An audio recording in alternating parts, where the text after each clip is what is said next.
winning the public diplomacy battle in the South China Sea.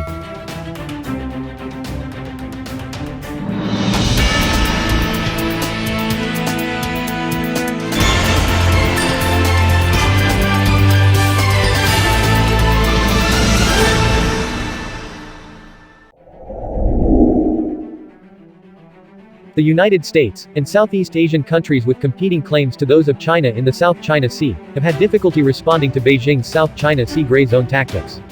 Gray zone tactics, as defined by Michael Green of the Center for Strategic and International Studies, are acts beyond normal deterrence or assurances that attempt to achieve one's security objectives while falling below the threshold that would elicit armed responses. In the South China Sea, Beijing is using the People's Armed Forces Maritime Militia (PAFMM), China's armed fishing fleet, as a gray zone actor to assert Beijing's claims to disputed territories. The PAFMM reinforces Beijing's claims by keeping Southeast Asian fishermen out of their traditional fertile fishing grounds and reserving access for China's massive fishing fleet. Beijing has asserted rights over a majority of the South China Sea through their depiction of the 9- line. This line suggests that more than 90% of the waters and features in the South China Sea belongs to Beijing. The line is contested by many Southeast Asian claimants and violates the United Nations Convention on the Law of the Sea.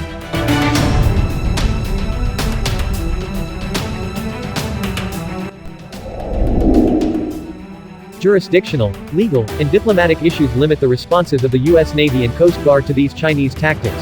Southeast Asian nations with competing claims mostly do not have adequate maritime forces to counter these tactics. Regional organizations such as the Association of Southeast Asian Nations (ASEAN) that rely on reaching a consensus to act will almost certainly never confront China's use of its armed fishing fleet in the South China Sea, since some ASEAN members are close to Beijing. One solution to more effectively countering quasi-civilian forces like the PAFMM is to expose these gray zone activities through extensive social media campaigns throughout Southeast Asia, which would expose the PAFMM as more than just a fishing fleet and show how its activities are not only helping China stake claims to territory but hurting Southeast Asian economic interests.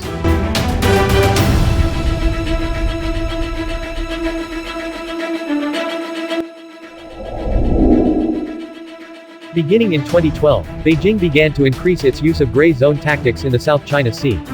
This escalation included the 2012 seizure of Scarborough Shoal from the Philippines, extensive artificial island building between 2014 and 2017, and an increased use of the Chinese Coast Guard and PAFMM in the South China Sea.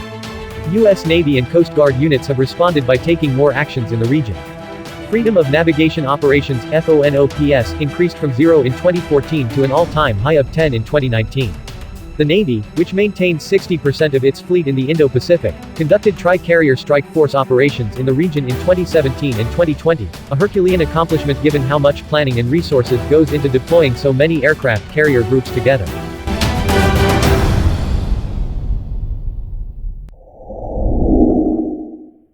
The increased U.S. and partner countries' military presence in the South China Sea, and diplomatic statements condemning Beijing's South China Sea actions, have had little effect in deterring China's use of quasi-civilian forces such as the PAFMM.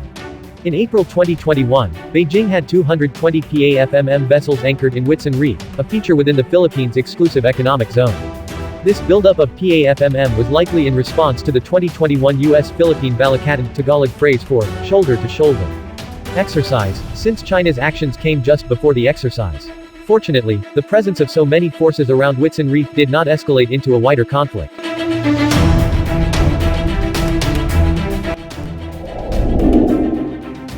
It is a losing strategy to send U.S. or Southeast Asian warships to settle disputes like the PAFMM Whitsun Reef tactics.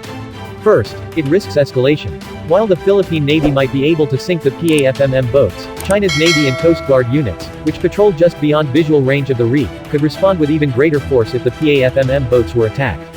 Second, an armed response by the Philippine or other Southeast Asian Navy, or an armed response by U.S. warships, would potentially be a public relations nightmare. Even if the People's Liberation Army Navy and Coast Guard chose not to respond, images of Philippine or U.S. military units attacking what seems to much of the world like unarmed fishing vessels could be portrayed by Beijing as an excessive use of force. A better way to respond to China's use of quasi-civilian units in the South China Sea would be to impose a high public diplomacy cost on Beijing for such tactics. Imposing this cost would require a strategy that centered the voices of fishermen affected by the PAFMM and showed that these PAFMM units are actually military tools enforcing Chinese claims and also damaging fishermen's livelihoods.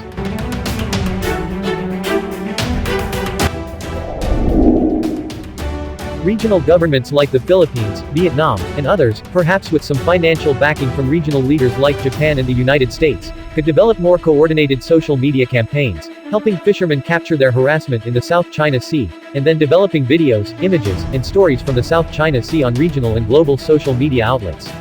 Right now, there are some stories and videos that emerge on social media from fishermen harassed in the South China Sea, but they lack any organized social media campaign that places their stories in a larger narrative, explains more fully the role of the PAFMM, and provides extensive information about how badly the PAFMM affects regional livelihoods. If regional governments, working with and centering the fishermen who of course would have to consent to being involved in this strategy, since it could put them at further risk, could create narratives focused on how relatively low-income Southeast Asian fishermen are being disadvantaged by the PAFMM, they could expose the PAFMM as much more than a units of fishing boats.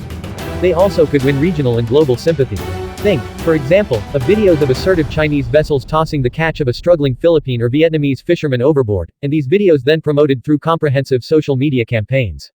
In addition, Beijing's actions in the South China Sea do not only impact Southeast Asian fishermen, they also impact an entire industry of people who process and sell the fish in the region.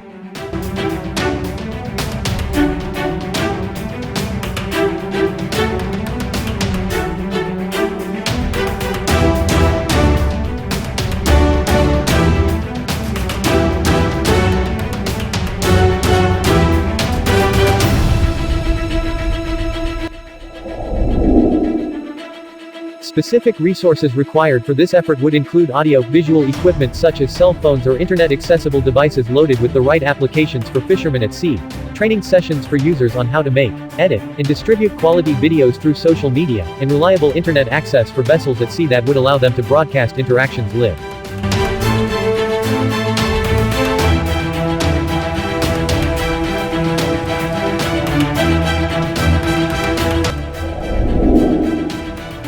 Given that such a social media effort would portray Beijing in a highly negative light, and would challenge Beijing's interests in the South China Sea, China would probably launch a vigorous response. This response could include PAFMM sailors destroying the audio-visual equipment of fishermen, arresting fishermen, and Beijing responding with its own social media campaign. But since many of Beijing's social media campaigns have proven simplistic and often counterproductive, these tactics could backfire against China in terms of regional and global opinion. Such a social media strategy could be a relatively cheap and simple way for Southeast Asian states facing growing PAFMM use to highlight and contest maritime disputes. Furthermore, it potentially places Beijing in the unenviable position of using disproportionate force against those fishermen who choose to challenge their claim, or do nothing and appear to be weak in response.